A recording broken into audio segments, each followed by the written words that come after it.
Greetings, Bookhousers, and a special shout out to my friend McNair Randall and all of her freshman English students at Moravian Academy. Welcome to the Bookhouse. Let's talk about the book Catcher in the Rye by J.D. Salinger.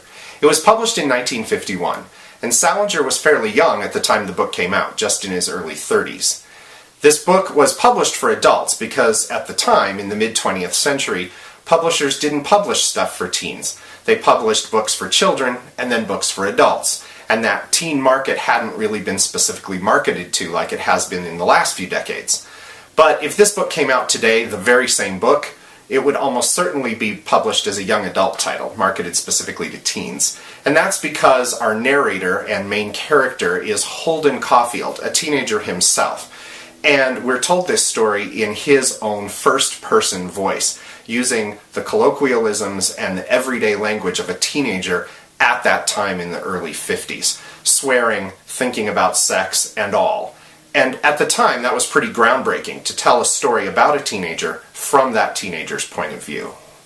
Catcher in the Rye could be characterized as a coming-of-age novel. A coming-of-age novel is a book in which the main character is just at that age where he or she starts to lose some of the innocence of childhood and recognize that the world is not always just a sweet, rosy place, but also to experience in some very exciting ways the adult world and start thinking about how they themselves fit into that adult world, no longer as a child, but as an emerging adult.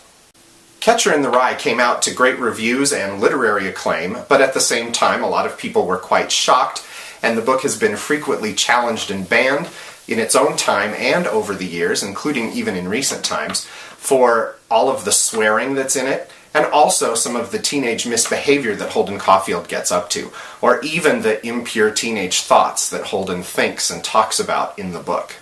It didn't take too many years after the book first came out for high school English departments all across the country to start adding it to their curriculum. And I really do think this was a pretty bold and exciting move by those English departments and English teachers. I think they were arguing the case that here was a book with literary merit, worth studying in a literature class, and yet at the same time it had this edgy, authentic, teenaged voice that would appeal to their teenage readers, and hopefully many of the teenagers would identify with the things that Holden Caulfield was thinking and feeling and doing. Catcher in the Rye is still being taught in a lot of high school English classrooms across the country. And there's nothing wrong with that. Like I said, it's a great book, and it's well worth reading. But let's be honest, it's now over 60 years old, so it really isn't that contemporary representation of the teenage American voice anymore. For whatever reason, English departments in the past few decades have been much more reluctant to add anything that's very new and current to their reading lists. And that's really a shame, because in the past couple decades, now more than ever, there are so many fresh voices writing specifically for teens, and so much good, really truly literary stuff being put out just for a teen market, and written with a really fresh teen voice. So, if we're trying to find 21st century alternatives to Catcher in the Rye, I'd be looking for three things. Number one, an actual teenage protagonist in high school who speaks to us in the first person, with their authentic teenage voice. That might include swearing, or slang, or the popular vernacular of their day. Number two, I'd be looking for a book that's a coming-of-age novel. In other words, the main character is going through some sort of loss of innocence or disillusionment with the world around them.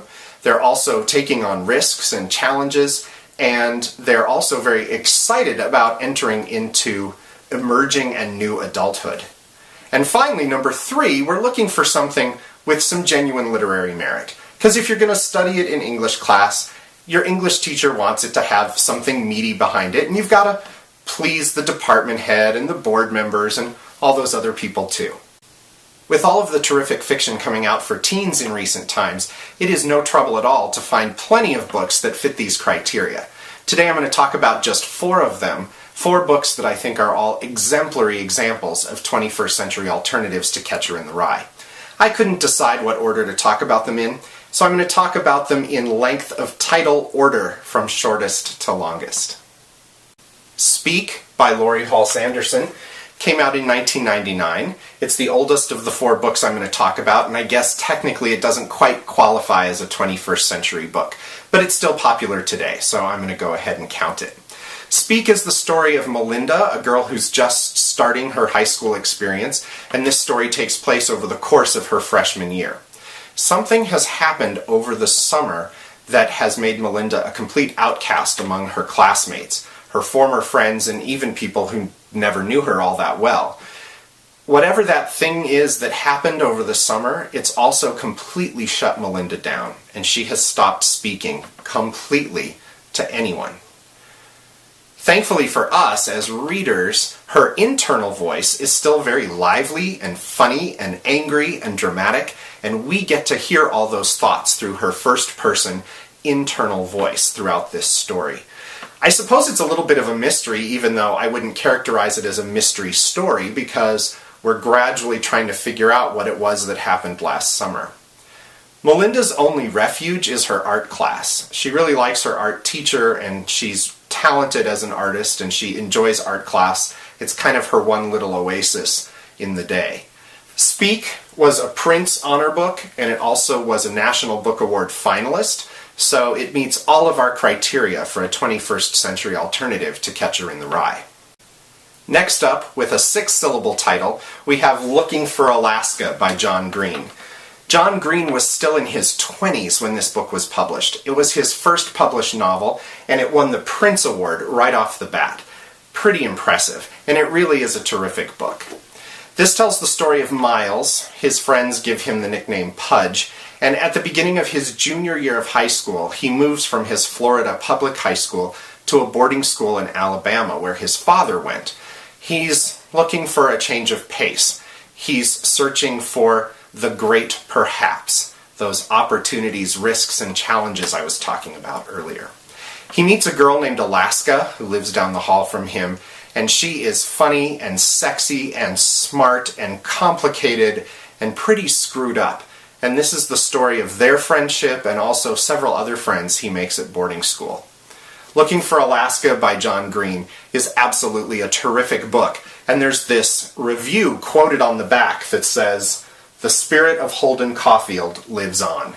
So apparently I'm not the only person who thinks this is a great 21st century alternative to Catcher in the Rye. The next book on my list, coming in at a whopping 15 syllables, is The Disreputable History of Frankie Landau-Banks by E. Lockhart. This is the story of Frankie Landau-Banks, and as the book starts, she's just beginning her sophomore year at Alabaster Prep. She went there as a freshman. She was kind of invisible and unnoticed, but over the summer she's really blossomed physically, and in some other ways too, but it's the physical attributes that get her most noticed. So people who don't even remember her from freshman year are suddenly very interested in her, including this senior guy who asks her out. She kind of can't believe she's going out with this hot, popular senior guy as a sophomore. But she's also blossomed in some other ways too. She's getting more and more irritated with the fact that everybody dismisses her just because she's a girl and a little sister and the daughter of her father who also went to this school and the sister of her older sister who also went to this school and just a girl in the eyes of all the boys. She's especially irritated when she happens to discover that there's a secret society on the campus of Alabaster Prep. And it's boys only, and it's top secret. And she kind of stumbles on this information by accident. And so she decides she's going to infiltrate this secret society and upset the apple cart a little bit. It's a terrific story. Frankie is a fascinating character, and I think you'd really enjoy it if you choose to read The Disreputable History of Frankie Landau-Banks, which was also a National Book Award finalist and a Prince honor book. Really terrific. And finally, edging out The Disreputable History of Frankie Landau-Banks by just 1 syllable. With 16 syllables, we have The Absolutely True Diary of a Part-Time Indian by Sherman Alexie. This is the story of Junior, and he's an Indian boy who's growing up on the Spokane Reservation in Washington State.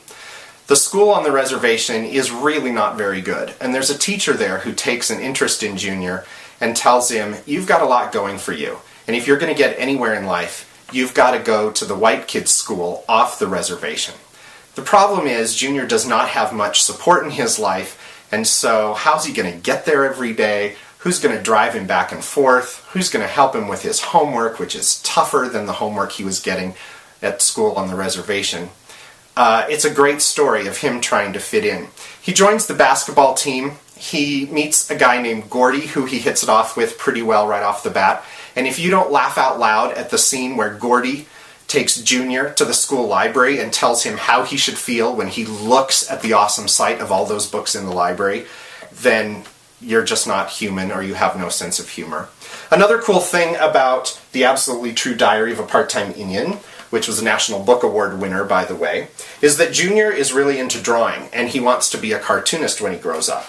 So all throughout the book, you get his cartoons. Sometimes they're full-page drawings like this, sometimes they're just little sketches in his notebook, and every once in a while you get one of his drawings that's actually a little more sophisticated, showing that he really does have some artistic chops, not just for doodles and cartoons, but from some pretty serious drawing as well.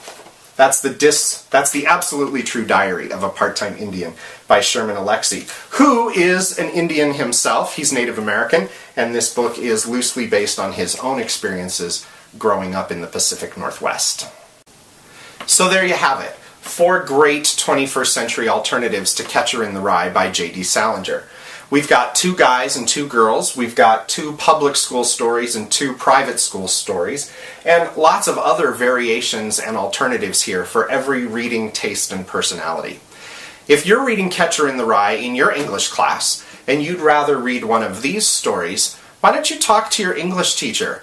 Maybe show them this video and see if they'll go for it and let you read one of these instead. Or better yet, go ahead and read Catcher in the Rye, because it really is a terrific book. And then read one of these and see what you think. It'd be a great opportunity to compare and contrast and see what you think of that 1951 teenage voice versus a 21st century alternative. Or the best option of all, why don't you just read all 5, because they're all great books and well worth your time. So now it's your turn to tell me what you think. Which of these books sounds most interesting to you? Have you already read Catcher in the Rye, or one of these 4 books? If so, I really want to hear about it in the comments below. Tell me what you thought. And especially if you're one of the literary lions from Moravian Academy, I'm especially curious about your reading experiences. Which book are you going to choose to read for Ms. Randall's class? I would love to know, and I would love to know what you're thinking of it as you read. So you can tell me all of that in the comments below, any of you. And in the meantime, keep reading, Bookhousers.